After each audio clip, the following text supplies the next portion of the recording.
প্রধান উপদেষ্টা অধ্যাপক মোহাম্মদ ইউনূস বলেছেন, শান্তি ও বহুপাক্ষিকতার যৌথ আকাঙ্ক্ষা পূরণের জন্য জাতিসংঘকে ক্রমাগত বিকশিত হতে হবে এবং সময়ের সঙ্গে তাল মিলিয়ে এগিয়ে যেতে হবে। প্রধান উপদেষ্টা ২৪ অক্টোবর জাতিসংঘ দিবস উপলক্ষে দেওয়া এক বাণীতে একথা বলেন। এবছর জাতিসংঘ প্রতিষ্ঠার ৮০তম বার্ষিকী পালন করা হচ্ছে। এ সময় একতরফা সিদ্ধান্ত ও দ্বিপক্ষীয় সম্পর্কে বৈষম্যমূলক আচরণের ফলে বিশ্বে উত্তেজনা বেড়ে চলেছে বলে মন্তব্য করেছেন অন্তর্বর্তী সরকারের প্রধান উপদেষ্টা অধ্যাপক ডক্টর মোহাম্মদ ইউনূস। অধ্যাপক ইউনূস বাংলাদেশের জনগণের পক্ষ থেকে জাতিসংঘের সদস্য রাষ্ট্রসমূহ, জাতিসংঘের সব অংশীদার এবং সংশ্লিষ্ট সব পক্ষকে জাতিসংঘ দিবসের শুভেচ্ছা জানান। টাকা দিলে মেলে গ্রেভিয়াস বা গুরুতর জখমের ডাক্তারি সনদ, আর এই সনদ বাণিজ্যের কবলে পড়ে হয়রানি ও জেল জরিমানার সহ মিথ্যা মামলার শিকার হচ্ছেন বহু নিরীহ মানুষ। আর এমন অনৈতিক কর্মকাণ্ডের রমরমা বাণিজ্য চলছে সিরাজগঞ্জের জেনারেল হাসপাতালে।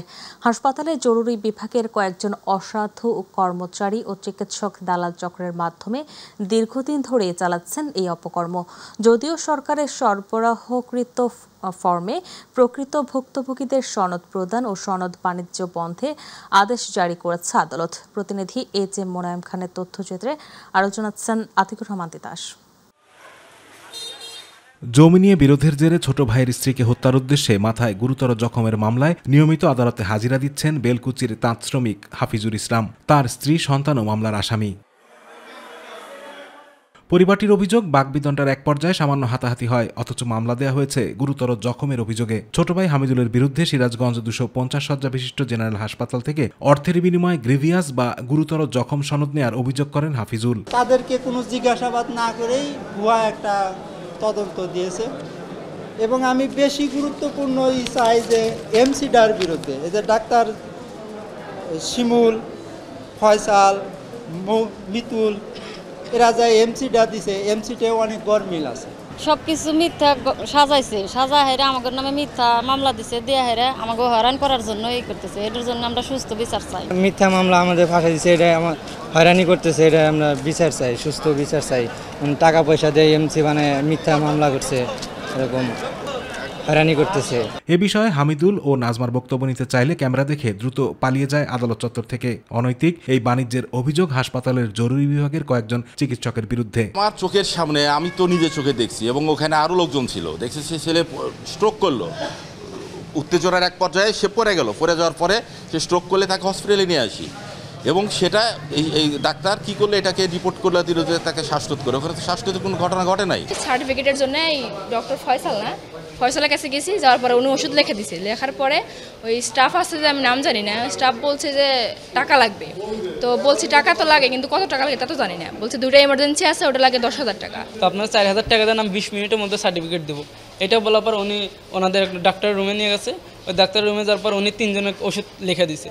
লেখা দেওয়ার পর ওনার সামনেও বলছে টাকা দেওয়ার কথা, স্যার ২৫০০ টাকা চাইছি, একটা আর দুইটা হলে ৪,০০০ টাকা চাইছি। উনি কিছুই বলেন নাই। তারপর আমরা বের হয়েছি, ওই ভিডিওটা তারপর আমি দিছি যে উনি বলছে যে টাকা যদি দেন তাহলে সার্টিফিকেট পাবেন, একটা ৫,০০০, দুইটা ১০,০০০। পুলিশ ও আইনজীবীরা বলছেন, সিরাজগঞ্জ জেনারেল হাসপাতালে গুরুতর জখম সনদ বাণিজ্যের কারণে বাড়ছে মিথ্যা মামলার সংখ্যা। মামলার ২২৬ ধারাকে কার্যকর করতে বাদীপক্ষ অর্থের বিনিময়ে ভুয়া সনদ সংগ্রহ করেন। এ নিয়ে সম্প্রতি আদালত ইনজুরি সার্টিফিকেট সরকারের সরবরাহকৃত নির্দিষ্ট ফর্মে সনদ দেওয়ার আদেশ দেন। একটি মামলায় জেনারেল হাসপাতালের ৩ চিকিৎসককে লিখিত ব্যাখ্যারও নির্দেশ দেন। ডাক্তার যেখানে আপনার সার্টিফিকেট দেন, আমাদের যে head of the department civil surgeon ডাক্তারদের বিষয়ে স্যার একটা আদেশপত্র দিয়েছেন। এটা অলরেডি আমরা যথা নিয়মে আদেশের কপি পাঠিয়ে দিয়েছি। বিচারের নথিতে যে ইনজুরির বিবরণ এবং নথিতে যে ইয়াগুলা থাকে সেগুলোর সাথে ওই সার্টিফিকেটের অনেকটা মিল পাওয়া যায় না, গরমিল দেখা যায়। তো এগুলাতে বিচারিক কার্যে বিচার কার্য ব্যাহত হচ্ছে। অন্যায়ভাবে যারা এই সার্টিফিকেট সংগ্রহ করিয়া মামলা করবে তাদের বিরুদ্ধে প্রয়োজনীয় ব্যবস্থা গ্রহণ করবে মর্মেই বিজ্ঞ আদালত অভিনয়ন পাস করেছেন। অভিযুক্ত চিকিৎসকরা নিজেদের সনদ বাণিজ্যের কথা অস্বীকার করে দালালদের দুষছেন। সার্টিফিকেট যেহেতু ডাক্তাররা দেয়, বলে যে স্যারকে দিতে হবে, স্যাররা ৩ জন আছে তাদেরকে দিতে হবে, এরকম বুস্টুস দিয়া রুগীদেরকে মানে নাজেহাল করে। আমি তখন কিন্তু বলিও নাই যে হ্যাঁ টাকা লাগবে কিংবা টাকা দিতে হবে, বলছি কিছু বলি নাই। আমি তখন রুগীর চিকিৎসা দিয়ে নোট করে রুগী ছেড়ে দিয়েছি। বর্তমানে সরকারের নির্ধারিত ফর্মেই সনদ দেওয়া হচ্ছে বলে জানালেন হাসপাতালের আবাসিক মেডিকেল অফিসার। আর হাসপাতালের তত্ত্বাবধায়ক জানিয়েছেন অভিযুক্ত 3 জনকে বদলির আদেশ দেওয়া হয়েছে। দ্রুত সমাধান করার জন্য কোর্ট থেকে একটা সিদ্ধান্ত নিয়ে আমাদের মেডিকেল অফিসারদের একটা ট্রেনিং বা শেখানো যেটাই হোক বা ট্রেন আপ করার জন্যই হোক একটু আমার মনে হয় একটু বসার দরকার। সার্টিফিকেট বাণিজ্য এটা কিছুটা অভিযোগ ছিল, পরে দুদক থেকেও একটা অভিযোগ হয়েছে, তার প্রেক্ষিতে আমাদের 3 জন ইমার্জেন্সি মেডিকেল অফিসারের ট্রান্সফার অর্ডার এসছে। হাসপাতাল কর্তৃপক্ষের গাফিলতির কারণেই সনদ বেচাকেনার এই সংঘবদ্ধ চক্রটি বেপরোয়া হয়ে উঠেছে বলে অভিযোগ স্থানীয়দের। মিথ্যা মামলার সুযোগ বন্ধে প্রকৃত ভুক্তভোগীদেরই শুধু এ ধরনের সনদ পরীক্ষা নিরীক্ষার মাধ্যমে দেওয়ার দাবি বাসিন্দাদের। আতিকুর রহমান তিতাস, মাই টিভি। রংপুরের পীরগাছা, কাউনিয়া, মিঠা পুকুরের পর এবার পীরগঞ্জ উপজেলাতেও অ্যানথ্রাক্সের প্রাদুর্ভাব দেখা দিয়েছে। অ্যানথ্রাক্স রোগে আক্রান্ত হয়েছেন অন্তত 9 জন। এতে স্থানীয়দের মাঝে ছড়িয়ে পড়েছে আতঙ্ক। তবে উপজেলা স্বাস্থ্য কর্মকর্তা জানিয়েছেন, আতঙ্কিত না হয়ে সতর্ক থাকতে হবে সবাইকে। সচেতনতা বাড়াতে মাঠে কাজ করছে উপজেলা প্রাণী সম্পদ বিভাগ। প্রতিনিধি মাহমুদুল হাসান রিপোর্টে দেখুন বিস্তারিত। রংপুরে দিন দিন অ্যানথ্রাক্স আক্রান্তের তালিকা লম্বা হলেও সাধারণ মানুষের মাঝে সচেতনতার ঘাটতি থাকায় পরিস্থিতি আরও জটিল হচ্ছে। এ নিয়ে তেমন উদ্যোগ নেই স্বাস্থ্য বিভাগের। পীরগঞ্জ উপজেলার রামনাথপুর ইউনিয়নের দারিয়াপুর ও চেরাকপুর গ্রামের আশুরা বেগম, শহীদ মিয়া, রবিউল ইসলাম সহ 9 জন আক্রান্ত হয়েছেন অ্যানথ্রাক্সে। গেল 11 অক্টোবর স্থানীয় টুটুল মিয়ার একটি অসুস্থ গরু জবাই করে পুরো মাংস বিতরণ করেন 50টিরও বেশি পরিবারে। তার কয়েকদিন পর কয়েকজনের শরীরে ক্ষত ও ফুসকুড়ি দেখা দিলে তারা সবাই চিকিৎসকের শরণাপন্ন হন। পরীক্ষার পর নিশ্চিত করা হয় তারা সবাই আক্রান্ত অ্যানথ্রাক্সে। এখানে আবার গরু একটা আক্রান্ত হয়েছিল, ওখানে আমি কাটাকাটিতে ছিলাম। সেখান থেকে 2-3 দিন পর থেকে আমাদের এই সমস্যাটা আমার দেখা দিচ্ছে। সন্ধ্যায় জ্বর আসে, আবার চলে যায়, আবার ফিরে সারাদিন এইরকমই থাকে, সন্ধ্যায় জ্বর আসে। আমাদের এখানে ডাক্তার আছে, ডাক্তারের কাছে গেছিলাম, তাই আমাকে পীরগঞ্জ নিয়ে গেছে। এলাকায় আরো কয়েকজনের শরীরে একই উপসর্গ দেখা দিলেও অনেকেই এখনো জানেন না এ রোগ সম্পর্কে। মানুষকে অনেক ভয় দেখে গেছে যে এই লোকগুলোর পাশে বেড়াও না, এই লোকগুলোর পাশে বসলে পারে এই রোগগুলো আপনাদেরও হতে পারে। লোক এসে আমাদেরকে আশ্বস্ত করা হয়েছে যে এটা আতঙ্কের কিছু নাই, এটা যাদের হয়েছে তাদের মাধ্যমে অন্য কারো হবে না। অ্যানথ্রাক্সে আতঙ্কিত হওয়ার কিছুই নেই, তবে সবাইকে সতর্ক থাকতে হবে। আক্রান্তদের চিকিৎসা দেওয়া হচ্ছে বলে জানান উপজেলা স্বাস্থ্য কর্মকর্তা। অসুস্থ গরু জয় করার কারণে এবং সে 55টা পরিবারে এই মাংসগুলো বিলি করে এবং আমরা দেখেছি যে যেহেতু 9 জন রোগী আসছে, আমরা আরও পাশাপাশি ওই 55 জন ফ্যামিলির যে লোকগুলো আছে তাদেরকে সাসপেনশনে রাখছি। অন্যদিকে উপজেলা প্রাণী সম্পদ বিভাগ বলছে আক্রান্ত এলাকার গবাদি পশুকে ভ্যাকসিন কার্যক্রম জোরদার করা হয়েছে। এই রোগটা সম্পূর্ণ প্রতিরোধ করা সম্ভব ভ্যাকসিনেশনের মাধ্যমে। আমরা সুস্থ গরুগুলোকে ভ্যাকসিন করব, তাহলেই এই রোগ প্রতিরোধ করা সম্ভব। অ্যানথ্রাক্স সংক্রমণ ঠেকাতে অসুস্থ পশু যাতে জবাই করে বাজারে মাংস বিক্রি করতে না পারে মাংস বিক্রেতারা, সেজন্য প্রশাসন সহ সংশ্লিষ্টদের সজাগ থাকার আহ্বান। মাহমুদুল হাসান, মাই টিভি, রংপুর। ভোলার সদর উপজেলার ভেদুরিয়া ইউনিয়নের পশ্চিম চরকালী এলাকার শেরেবাংলা বাজার এখন তেঁতুলিয়া নদীর ভয়াবহ ভাঙনের মুখে। নদীগর্ভে বিলীন হওয়ার আশঙ্কায় দিশেহারা স্থানীয় বাসিন্দারা। পানি উন্নয়ন বোর্ড বলছে দ্রুত ভাঙন রোধে কাজ শুরু করবে সরকার। প্রতিনিধি আরিফ হোসেন লিটনের তথ্যচিত্রে আরও জানাচ্ছেন শামস তাবরেজ উচ্ছ্বাস। ভোলা সদরের রোদুরে তেঁতুলিয়া নদীর ছোট্ট একটি শাখা, যা একসময় স্থানীয়রা শেরেবাংলা বাজারের খাল নামে চিনত। এখন তা রূপ নিয়েছে বিশাল নদীতে, আর এই নদী গ্রাস করে নিচ্ছে মানুষের স্বপ্ন, বসত ভিটা আর জীবিকা। প্রায় 3 কিলোমিটার এলাকায় ভাঙনে হুমকির মুখে প্রায় 30,000 মানুষ। নদীগর্ভে বিলীন হওয়ার শঙ্কায় রয়েছে সরকারি প্রতিষ্ঠান, স্কুল, মাদ্রাসা ও মসজিদ। এই নদীটা অনেক দূরে ছিল, এই 2-1 বছরের ভিতরে নদীটা আস্তে ভাঙিয়ে এই আমাদের কুলে এসে পড়ছে। শেরেবাংলা মাদ্রাসায় আমরা সবাই পড়াশোনা করি, যদি এই মাদ্রাসাটা ভেঙে যায় তাহলে আমরা আরবি পড়তে পারবো না। আমাদের থাকার মতো জায়গা নাই এবং মাথা গুজানোর ভিতরে কোনো জায়গা নাই। ঘর ভাঙিয়া লইয়া যাইব, আমি কোথায় যামু, আমার নাতি লইয়া থামুক কই আমি। প্রায় 50 বছরের ঐতিহ্যবাহী শেরেবাংলা বাজার বিলীন হওয়ার শঙ্কায় এখন আতঙ্কে দিন কাটাচ্ছেন স্থানীয়রা। প্রতিদিন নদী পার ভাঙছে, গৃহহীন হয়ে পড়েছেন শত শত পরিবার। নদী ভাঙন রোধে দ্রুত ব্যবস্থা নিতে মানববন্ধন করেছেন ক্ষতিগ্রস্ত এলাকাবাসী। তারা দাবি করছেন অবিলম্বে ব্লক ও জিওব্যাগ ফেলে জরুরি প্রতিরোধ ব্যবস্থা নিতে হবে। যদি এই বাঁধ রক্ষা না করা হয় তো এই এলাকার শিশুরা লেখাপড়া থেকে বঞ্চিত হবে। অতি দ্রুত রাস্তার আমার নদীরা ব্লক অথবা জিওব্যাগের প্রয়োজন। সরকারের ঊর্ধ্বতন অনেক কর্মকর্তা এলাকা আসছে, কিন্তু আসার পরে সবাই আমাদের খালি শুধু আশ্বাস দিয়ে যাচ্ছে, কিন্তু বাস্তবে কোনো আশানুরূপ ফল আমরা পাচ্ছি না। ব্লক অথবা জিওব্যাগ হালায়া যে আমাগো এই নদীর থেকে আমাদেরকে রক্ষা করে এই 30,000 লোকেরকে। পানি উন্নয়ন বোর্ড বলছে ইতিমধ্যে বিষয়টি পর্যবেক্ষণ করেছেন। শীঘ্রই ভাঙন রোধে স্থায়ী বাঁধ নির্মাণের কাজ শুরু করা হবে। 128 মিটার জায়গায় জরুরি কাজ বাস্তবায়ন করা হয়েছে। এছাড়াও যেসব বাঙ্গম ভবন আছে সেখানে দ্রুত ব্যবস্থা গ্রহণের জন্য আমরা বাজেট প্রস্তাবনা প্রেরণ করেছি। তেঁতুলিয়া নদীর ভয়াবহ ভাঙন থেকে ভেদুরিয়া ইউনিয়নের মানুষকে রক্ষায় দ্রুত উদ্যোগ না নিলে বড় ধরনের মানবিক বিপর্যয় ঘটতে পারে বলে শঙ্কা স্থানীয়দের। শামস তাবরিজ উচ্ছ্বাস, মাই টিভি নিউজ ডেস্ক। নওগাঁয় আলুর দাম কম থাকায় হিমাগার থেকে কৃষক ও ব্যবসায়ীরা কম পরিমাণ আলু বের করছে। মৌসুমের শুরুতে খোলা বাজারে আলু 600 থেকে 700-800 টাকা মন বিক্রি হলেও হিমাগারে 7 মাস সংরক্ষণের পর একই দামে বিক্রি হচ্ছে। এতে প্রতি বস্তায় অন্তত 500 থেকে 600 টাকা লোকসান হচ্ছে। সরকার 22 টাকা দাম নির্ধারণ করলেও হিমাগারে বিক্রি হচ্ছে 12 থেকে 16 টাকা কেজি। প্রতিনিধি মোহাম্মদ আবু বকর সিদ্দিকের পাঠানো তথ্যচিত্রে বিস্তারিত জানাচ্ছেন জুবার রহমান। নওগাঁয় আলুর দাম কমে যাওয়ায় হিমাগারে সংরক্ষিত আলু বিক্রি করতে পারছেন না কৃষক ও ব্যবসায়ীরা। সরকার নির্ধারিত দাম কার্যকর না হওয়ায় লোকসানে পড়েছেন তারা। এবছর আশায় বুক বেঁধে উন্নত জাতের আলু, ডায়মন্ড, স্টিক ও কাটিনাল চাষ করেছিলেন নওগাঁর কৃষকরা। ভালো দাম পাওয়ার আশায় মৌসুম শেষে মার্চ মাসে আলু হিমাগারে সংরক্ষণ করেন তারা। কিন্তু সংরক্ষণের 7 মাস পরও বাজারে আলুর দাম না বাড়ায় বিপাকে পড়েছেন কৃষকরা। টোল ভাড়া দেয়া, গাড়ি ভাড়া দেয়া, বাদ দেয়া যা আমাদের কিছুই থাকিচ্ছে না। বিক্রি করার কথা বলছি তো এখন করছে বের করেন দেখি 400 থেকে 500 টাকা বিক্রি হচ্ছে। বেচা মনে কর সেরকম পাচ্ছি না বা এরকম দাম নাই।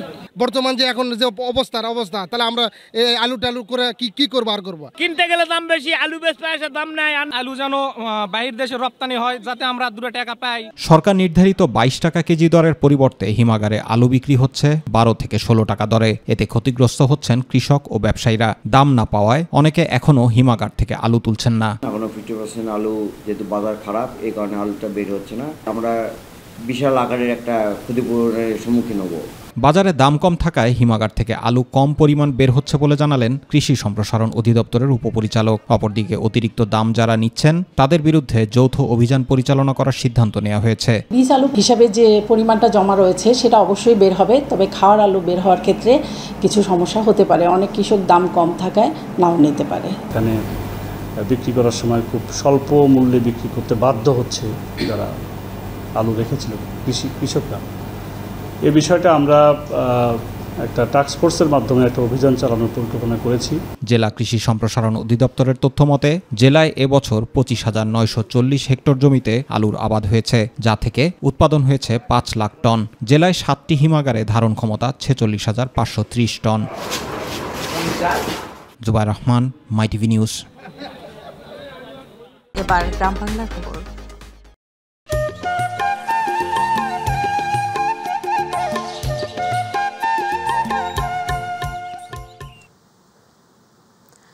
বাংলাদেশ উন্মুক্ত বিশ্ববিদ্যালয়ের অধীনে দিনাজপুরের পার্বতীপুরে খোলাহাটি ডিগ্রি কলেজে কেন্দ্রের নকল সহ নানা অনিয়মের মাধ্যমে পরীক্ষা নেয়ার ঘটনায় মাইটিভিতে সংবাদ প্রচারের পর বিষয়টি নজরে আসে সংশ্লিষ্ট কর্তৃপক্ষের। এই ঘটনায় ওই কেন্দ্রে বাতিলের পাশাপাশি নকল প্রতিরোধে কার্যকর ব্যবস্থা না নেয়ার অভিযোগে দিনাজপুর উপ আঞ্চলিক কেন্দ্রের যুগ্ম আঞ্চলিক পরিচালক তপন কুমার মহন্তকে এই ঘটনায় সাময়িক বরখাস্ত করা হয়েছে। সেই সাথে ঘটনা তদন্তে স্কুল অফ সায়েন্স অ্যান্ড টেকনোলজির ডিন অধ্যাপক ডক্টর আব্দুল মজিদ মণ্ডলকে প্রধান করে 3 সদস্যের গঠিত তদন্ত কমিটিকে 7 দিনের মধ্যে প্রতিবেদন জমা দিতে বলা হয়। তবে রহস্যজনক কারণে খোলাহাটি কলেজ কেন্দ্র কর্তৃপক্ষের বিরুদ্ধে এখন পর্যন্ত কোনো ব্যবস্থা নেওয়া হয়নি। বিষয়টি নিশ্চিত করেছেন বাংলাদেশ উন্মুক্ত বিশ্ববিদ্যালয়ের রংপুরের আঞ্চলিক পরিচালক, বাংলাদেশ উন্মুক্ত বিশ্ববিদ্যালয়ের রংপুরের আঞ্চলিক পরিচালক আবু হাফেজ মাহমুদ ফজলে নিজামী। গাজীপুরের শ্রীপুর উপজেলার ৭ নং ওয়ার্ড বিএনপির আয়োজনে দক্ষিণ বেড়াইদের চালা দোখলা এলাকায় বিএনপির ভারপ্রাপ্ত চেয়ারম্যান তারেক রহমানের ঘোষিত ৩১ দফা কর্মসূচি বাস্তবায়নের কেন্দ্রীয় বিএনপির সহ স্বাস্থ্য বিষয়ক সম্পাদক অধ্যাপক ডাক্তার রফিকুল ইসলাম বাচ্চুর নির্দেশে এলাকায় প্রতিটি বাড়িতে বাড়িতে ও দোকানপাটে বিএনপির ভারপ্রাপ্ত চেয়ারম্যান তারেক রহমানের ঘোষিত ৩১ দফা কর্মসূচি পালন করতে লিফলেট বিতরণ করা হয়েছে। এ সময় উপস্থিত ছিলেন সাবেক সিনিয়র সহ সভাপতি মোজাম্মেল হক রতন, সাংগঠনিক সম্পাদক শফিকুল ইসলাম, ইঞ্জিনিয়ার আব্দুর রফ শিমু, মাহবুব সাদিক লিমন, শ্রীপুর পৌর যুবদল নেতা শাকিল আহমেদ ব্যাপারী, ৭ নং ওয়ার্ড শ্রমিক দলের সভাপতি খায়রুল ইসলাম সহ বিএনপি ও অঙ্গ সহযোগী সংগঠনের নেতাকর্মীরা। কেন্দ্রের নির্দেশে রাষ্ট্র কাঠামো মেরামতের ৩১ দফা লিফলেট বিতরণ করেছেন গাজীপুর ৩ আসনের বিএনপি মনোনয়ন প্রত্যাশী মোহাম্মদ আক্তারুল আলম মাস্টার। গাজীপুর সদর উপজেলার ভবানীপুর বাজার এলাকায় তিনি লিফলেট বিতরণ করেন। লিফলেট বিতরণ শেষে তিনি ধানের শীষের পক্ষে সাধারণ জনগণের কাছে ভোট প্রার্থনা করেন। লিফলেট বিতরণের সময়ে ভাওয়ালগড় ইউনিয়নের বিএনপি নেতাকর্মী সহ দলের বিভিন্ন ইউনিটের নেতৃবৃন্দ উপস্থিত ছিলেন।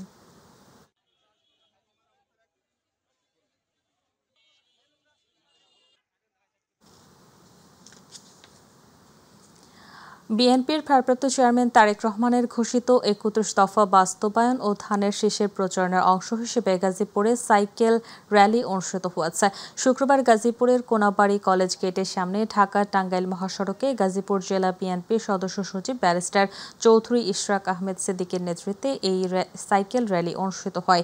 অনুষ্ঠানে কোনাবাড়ি থানা বিএনপির পরিবেশ বিষয়ক সম্পাদক উজ্জ্বল আহমেদ সিদ্দিকের সভাপতিত্বে উপস্থিত ছিলেন কালিয়াকৈর উপজেলা বিএনপির সদস্য সচিব এম আনোয়ার হোসেন, উপজেলা ছাত্রদলের সদস্য সচিব আলামিন দেওয়ান প্রিন্স, পৌর বিএনপির ৩ নং ওয়ার্ডের সদস্য সুমন বাড়ই সহ কোনাবাড়ি থানা বিএনপি ও কালিয়াকৈর উপজেলা বিএনপি নেতাকর্মীরা।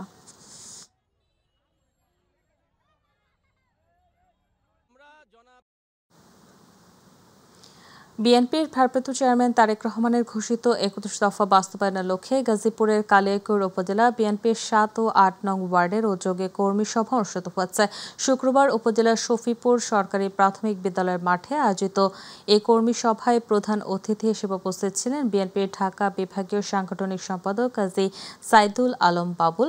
বিশেষ অতিথি হিসেবে উপস্থিত ছিলেন বিএনপির কেন্দ্রীয় কার্যনির্বাহী কমিটির শ্রম বিষয়ক সম্পাদক হুমায়ুন কবির খান, কেন্দ্রীয় নির্বাহী কমিটির সদস্য মুজিবুর রহমান, কালিয়াকৈর পৌর বিএনপির সাবেক সিনিয়র যুগ্ম সাধারণ সম্পাদক সাইজ উদ্দিন আহমেদ, গাজীপুর জেলা ছাত্রদলের সাংগঠনিক সম্পাদক শাহিন আলম এবং পৌর ছাত্রদলের সিনিয়র যুগ্ম আহ্বায়ক মনির হোসেন বাবু।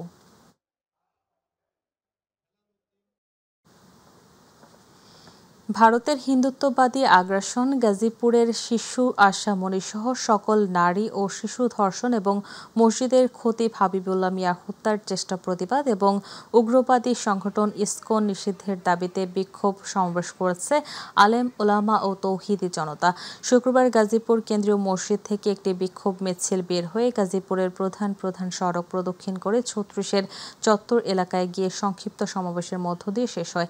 এ সময় মাওলানা ফজলুর রহমানের সভাপতিত্বে ইসলামী বিভিন্ন সংগঠনের নেতৃবৃন্দরা বক্তব্য রাখেন। একই দাবিতে গাজীপুরের টঙ্গী, চন্দনা চৌরাস্তা সহ বিভিন্ন এলাকায় বিক্ষোভ মিছিল করে তৌহিদি জনতা। বিক্ষোভকারীরা টঙ্গীর স্টেশন রোড এলাকায় ঢাকা ময়মনসিংহ মহাসড়ক অবরোধ করে রাখে। পরে ট্রাফিক পুলিশ গিয়ে বুঝিয়ে তাদেরকে মহাসড়ক থেকে সরিয়ে দেয়। গাজীপুরের বাসন থানাধীন টেকনকো, তেলিপাড়া ও টিএনটি এলাকায় বিএনপির রাষ্ট্র কাঠামো মেরামতের ৩১ দফা লিফলেট বিতরণ করেছে গাজীপুর মহানগর স্বেচ্ছাসেবক দল। আহ্বায়ক সাহাদাত হোসেন শাহিনের নেতৃত্বে এ সময় নেতাকর্মীরা মানুষের হাতে হাতে লিফলেট তুলে দিয়ে দলীয় কর্মসূচির উদ্দেশ্য ও ভবিষ্যৎ পরিকল্পনা তুলে ধরেন। এতে গণতন্ত্র পুনঃপ্রতিষ্ঠা, মানুষের ভোটাধিকার ফিরিয়ে আনা, দুর্নীতি দমন, সুশাসন নিশ্চিতকরণ ও শিক্ষা, স্বাস্থ্য সহ জনকল্যাণমূলক খাতকে অগ্রাধিকার দেওয়ার মাধ্যমে ৩১ দফা বাস্তবায়িত হলে দেশে একটি সুশাসন ভিত্তিক রাষ্ট্র প্রতিষ্ঠিত হবে বলে জানান তারা।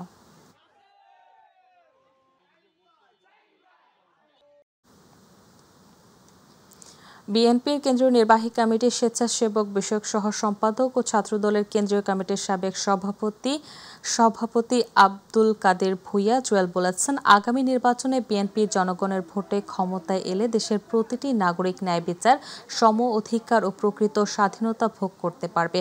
শুক্রবার নরসিংদীর বেলাবো উপজেলার সল্লাবাদ ইউনিয়ন বিএনপি ও সহযোগী সংগঠনের আয়োজনে বিএনপি ভারপ্রাপ্ত চেয়ারম্যান তারেক রহমান কর্তৃক ঘোষিত রাষ্ট্র কাঠামো মেরামতের ২১ দফা বাস্তবায়নের লক্ষ্যে গণসংযোগ ও মহিলা সমাবেশে প্রধান অতিথির বক্তব্যে তিনি সব কথা বলেন। স্বেচ্ছাসেবক দলের সাবেক সাধারণ সম্পাদক আলফাজ উদ্দিন তালুকদারের সভাপতিত্বে এ সময় বিএনপি ও অঙ্গ সংগঠনের নেতৃবৃন্দ উপস্থিত ছিলেন।